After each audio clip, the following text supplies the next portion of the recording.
سەبارەت بە شێواندنی جەستەکان ڕێزگرتن لە ئینسانیەت لە زیندوو بێت یان مردوو لە کاتێکا کە لە حاڵی حیاتا بێ لە کاتێکا کە ئەمرێ بە هەمان شێوە ڕێز لە گیراوە لە ئاینی پیرۆزی ئیسلامە چونکە خوای گەورە نەیفەرمەوە لەقەد کەڕەمنا بەنی ئادەمە کاتێکە لە ژیان هەبێ ئەبێ وەختێکیش کە لە وەختێکیش کە ئەمرێت و ئەڕواتە عالەمی خۆیەوە بە هەمان شێوە ڕێزی خۆی لێ بگیرێ پێغەمبەری ئیسلام صلی الله علیه وسلم ڕۆژێ لە ڕۆژان نە لە حاڵی حیاتی خۆیاوەنە لە مێژووی هاوڵانیژا شتیوان نەبیستراوە کە بێت گۆڕستانی کافر و بێبڕواکان خاپور بکات و بیان شەوێنە جەستەکانیان بشێوێنە شتێکی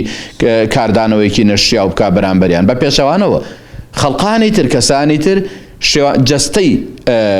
هاوڵانی پێغەمبەری خۆیان شێواندووە مەسەلا حەمزەی مامی پێغەمبەر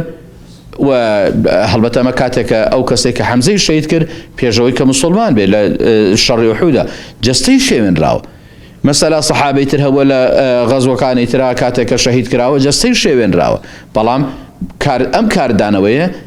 پێغەمبەری خوا صلی الله علیه وسلم جێبەجێی نەکردووە ڕێگەی نەداوە بەوەی کەوا هاوڵانی کارێکی لەم جۆرە بکەن بۆیە تەنانەت پێغەمبەری ئیسلام صلی الله علیه وسلم فەرمێن شکاندنی ئێسقانی مردوویەک وەک ئەوە وایە بە زیندوی بشکێنیت بەینەما ئەگەر بیسووتێنی ئەگەر بێ ئەو جەستەیە بێ پارچە پارچەیەکەیت و هەر پارچەیە جیاکەیتەوە بۆ شتێ بۆیە ڕێزی ئینسانیەت جیاوازترە خوای گەورە یانە تایبەتمەندیەکی داوە بە ئینسانیەت و بە مرۆڤایەتی کە نابێ وەکو ئاژەڵەکان مامەڵی لەگەڵا بکرێ پارچە پارچە بکرێت و لە توپەت بکرێت بەعکسەوە ئەبێ ڕێزی لێ بگیرێ بۆیە پێغەمبەری خوا صلی الله علیه وسلم فەرمێ شکاندنی ئێسکی مردوویەک وەک ئەوە وایە کە بە زیندوێتی ئێسکەکەی شکاند بێ یاخود ئەفەرمێ چی لە فەرمودەیەکی ترە ئەفەرمێ دانیشتن لەسەر گۆڕێک وەک ئەو وایە کە بە زیندوێتی لەسەر ئەو جەستی ئەو کەسە دانیشتە بێتی و لە فەرمودەیەکی ترە ئەفەرمێ نهى رسول الله صلى الله عليه وسلم عن النهبة والمثلة يعني جەستەی بشێوێنێ دەستەکەی ببڕێ لوتی ببڕێ گوێچکەی ببڕێ ئەعزاکانی بشێوێنێ ئەمە بە بێگومان کاتێ ئەمانە دروست نەبوو کە ئەعزایەکی ببڕێ دروست نەبوو کە ئێسقانێکی بشکێنێ دروست نەبوو کە ئەمانە بکوێنێ ئەوە بێگومان مافی سووتان تەنها مافی پەروەردگارە لە عالەمی قیامەتی وینەوانە لەو حاڵەتانەیە بۆ هیچ کەسێک دروست نییە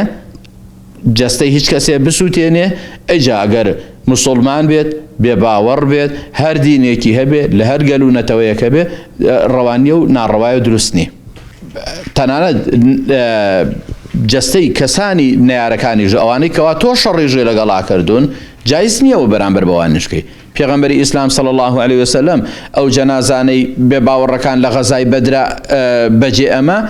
داژی ئەپۆشین و بە خاکیژی ئەسپاردن نەگەوەی کەوا شتێ جەستیان بشێوێنێ لە ئوحودا هەروەها بوو لە غەزوەکانی ترا بە هەمان شتێوە بوو شتێک نەبیستراوە لە مێژووی ئاینی پیرۆزی ئیسلامیە کە کاردانەوەیەک بەرامبەر بە خەڵقی دژەکان و بێبڕواکانیژی بکرێ چ بگا بەوەی بەرامبەر بە خەڵکەکەی خۆشت بکەی